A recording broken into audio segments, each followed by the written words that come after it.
Quel que soit le mode d'affichage, un petit chiffre inscrit dans un rond rouge signifie que j'ai des tâches à faire dans le module achat. Ici, en mode carrousel,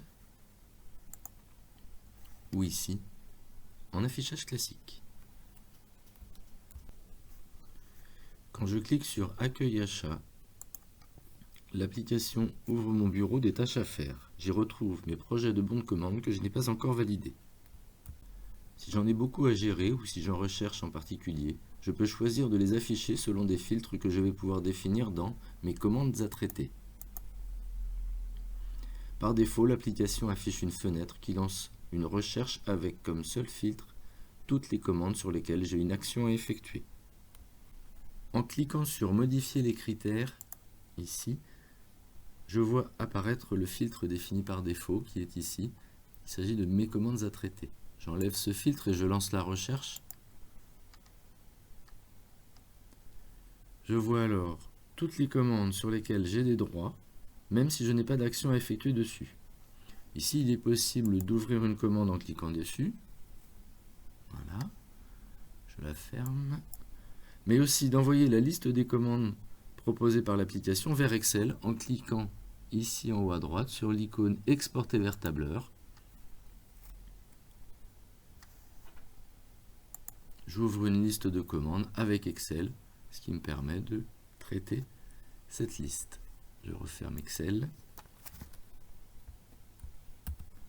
Pour voir les filtres qui sont à ma disposition, je clique sur Modifier les critères.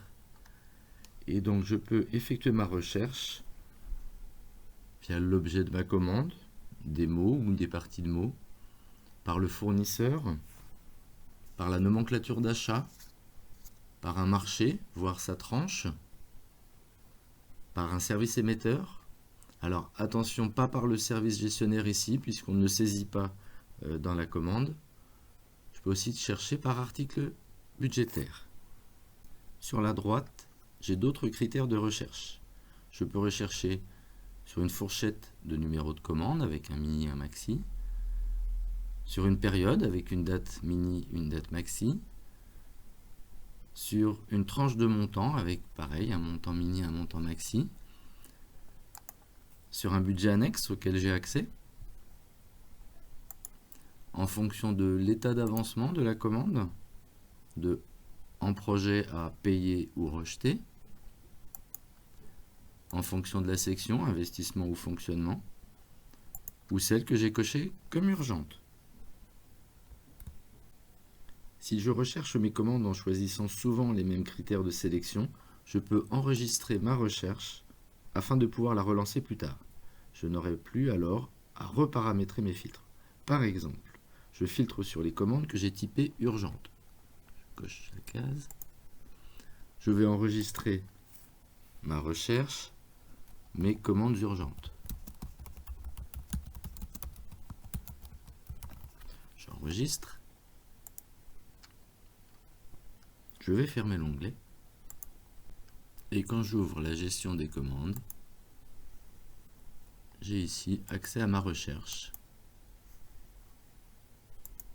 que je peux lancer très simplement. Afin de permettre la polyvalence entre collègues qui partagent les mêmes droits sur les mêmes services, l'application peut ramener les commandes en attente sur les étapes sur lesquelles j'ai des droits.